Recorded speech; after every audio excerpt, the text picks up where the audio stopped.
Mama Sanka will be the 14th day of March 2023.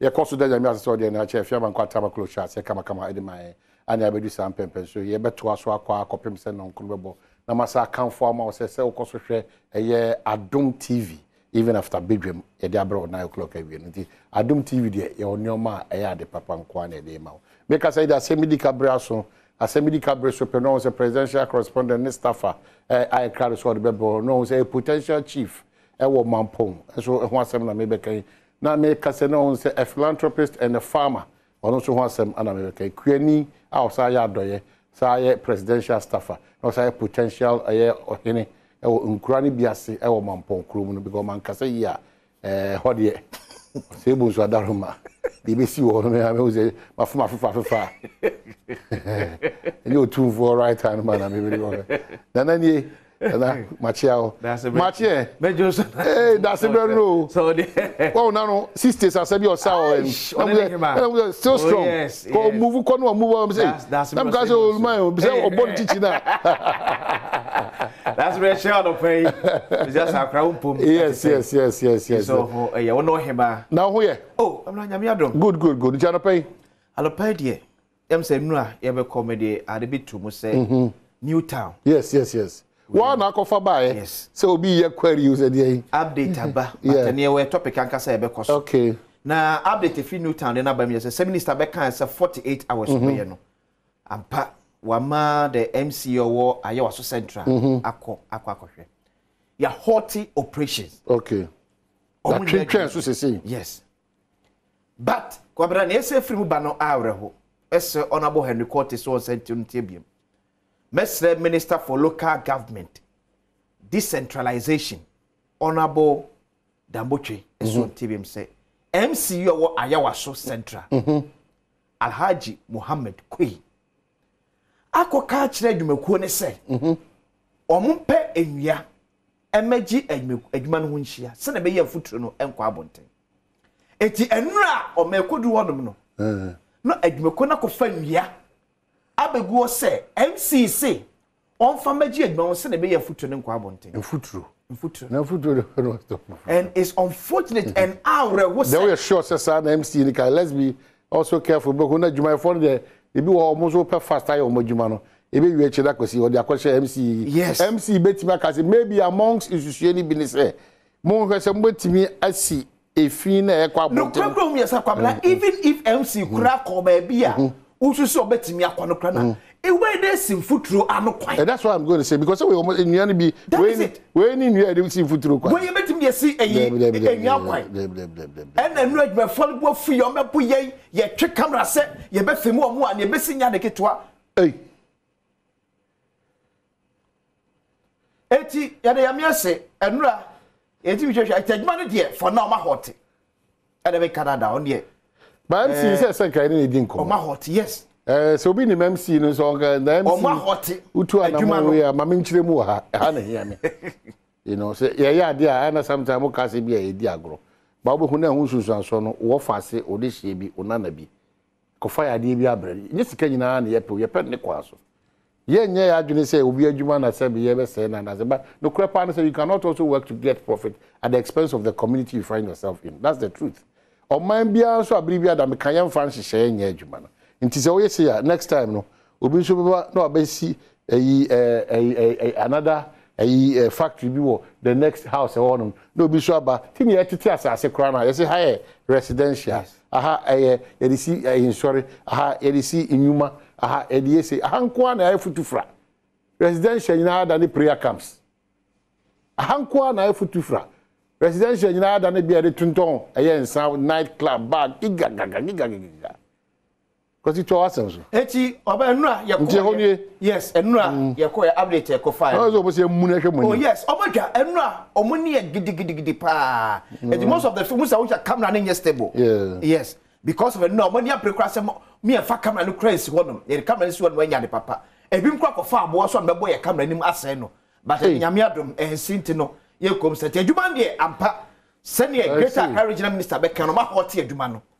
Adwuma wura me patro ye kan bia yan tan wadwuma ena ye nkyiri wadwuma but ba bi adwuma no wo no ha adwen menyini se ɛho ɛna ofie ɛwɔ ɛna menyini se baabi a wote obi ba betu futuro se de go so a oni beje ho tie de ntabo be sin futuro no kwa obi de ntabo si fu eti ntabo omako twa be go na nya de ketwa a masa akofa anya one ayi abo no one trip abesi wonom so mo twa se ne mbetimi agoa na ye hwe aguni asa ko omo nti se dogo bi no abe eti patro ya wie mo ya ndi esa mo ton ne ma na ego se ne ma ye gu e de to na beto to na beto de ego no I before no mboafu tibinya no obi kura se obeba botim dia beje ni salary enye eno ne yesu nyas ba bia oba se de beto pay slip so mo pani aseti adwuma no e ha adwen we are our own challenges on say de bia da ye kan motimu pempuntu because you say Mpunto does not lie with NDC or MPP. Even though leaders are elected at any point in time, they're very important. That's why this great Accra Regional Minister, no,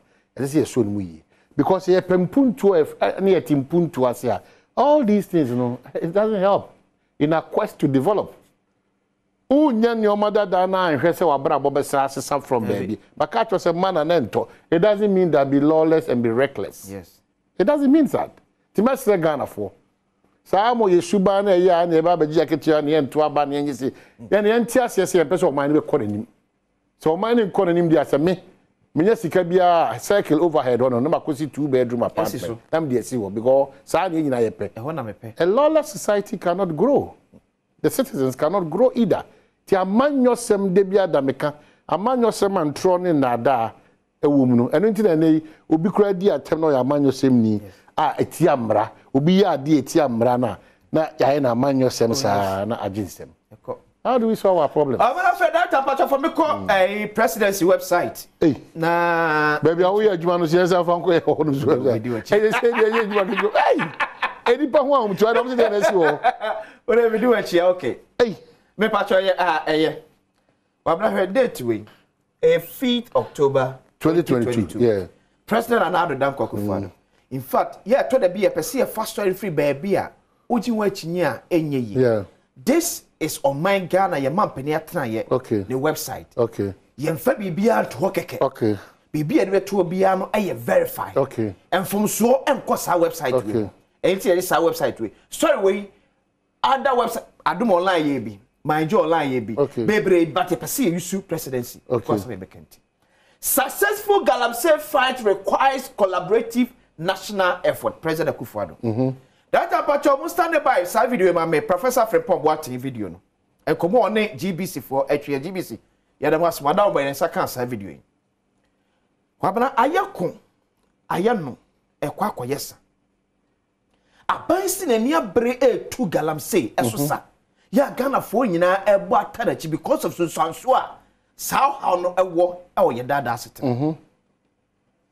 Enano former Tema East MP Daniel ni kwa titles global ebetra bedwam so bekaye. Ese MPP for ye involved in Galamsey anamakono ayedin. Besa nasa entemnie and the former chairman of the Interministerial Committee on Illegal Mining, former Minister for Environment, Science and Technology, Professor Frimpong Watani GBC for Dikobo, Eka say, Abemum Penifo, NPP more this year, and Ama a coup against Galamsey, Ayadin. And Obi Bia sorry, dear Tiabiano, na yes, mamma. A penisi calculate you could yet you never cast and fast outside. That's about my Professor Frimpong Watani video, no, near Tias Wapano, a catch there, GT4. The owners, oh, they put in some extra pass and move them away. Okay. And then somebody put it out there, from Bob Martin has taken 500. What am I going to do with it? There was an orchestrated scheme, even within the party and the government. To get you out. To get you out. So that, look, why is it that when I left, now everybody is in the forest? At that time, you dare not enter the forest. Yeah. You know. But as I said, I don't want to go into details now because I have a lot to say on that. But let me tell you that I did not take one excavator for anything. And they know the truth. Now things are coming up. We know those who are behind it and the party people who are there, people in government, including Jubilee House, who are doing Galamsey and so on. Even now, the owners, oh, they put in some extra pass and move them away. Okay.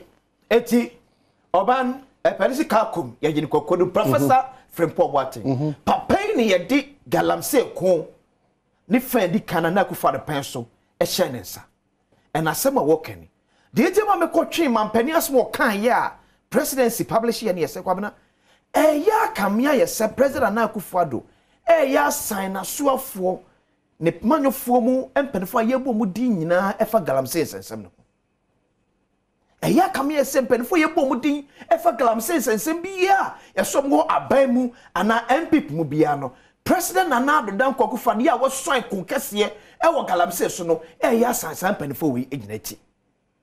So the question says sika oman no ehwe ku the fight mu eko oman no eko against galamsey no se kopase ye penny no odi anim no sansan kofo we nyina etia na na ko ne ye ko ne sei ena na meka me se ena ye ka sei Ministry of Finance any China for edi nkomo se eka 1.7 billion dollars ya Ghana edi China no ye fa nche ye me ye nwunu mu ade ya Ghana edi kwakwa exchange for sa eka na ye di China from peso ye peso mo de China no because ena no honorable yourself man for Kojina America bro you make kire say Aisha ho an ya che no efa galamsey ho no enye nsem nyina betimi aka because side hydro $2 billion ne ba Ghana hadom no ene mebi woni ne betimi aka kire ho si enye already si e be ko galamsey ye nyai because empenfu a eka say enye empenfu a efra bonten enye opposition ya ba be che say eya amanyo sem keke these empenfu they were part of Abino.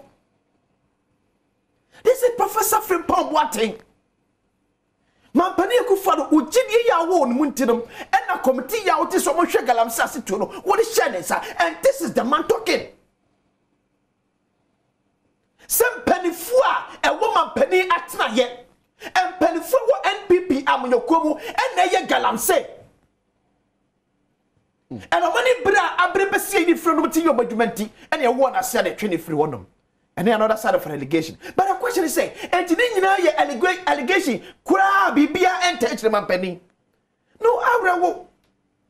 And the mampeni be share MMDCs. No abo. When you are you fro, who am also galamsey echo so from me you from. Or my not make to us oko Western Nota. MC your war a year oh that is my MC the picture and answer. MC your catch so say. NPP penfo di man fight galamsey. MC no. Yes, and okoka part ni pen for tretem. It wa kana watu. And why din? E be na Professor Frimpong Boateng ka kire. I see. Na won resign. Because no yes you say eja Ghana in Israel where that kwakwa. Say they become anu tum na menyam ka credit yasem to maybe. We are not principled as a people. And no yasem no, any anything no. Tija kasa no. Me sa na me pen. Okra we sa me be so MC ni so. So oti baby na say wo ye panyimu na say wo say aseduefo now de uja ho say esan say de bia da no asedua no for Asem proper an kakra be fa wa please stop talking rubbish forgive me wa wo she baby a wo ntimi nka ene o ma e koso no ye ni baby a wo we should be principled enough in this country ye pa Asem surasem na why na wo for anim nkoje you sit at a place o ma mu ni nyina e ko illegal mining no. And your best option is to keep quiet. The magicians are now. Now, Dukan or a magician. Mampeni said or a magician. Sometimes let principle. It's not about bread and butter all the time. Yeah, of course. Abati, you be catch the job. Mampeni na say. You best stress. You near brese. You bet to galamsey no asia. You me ni emre ni entuase. Emani nkonko yese. Eye.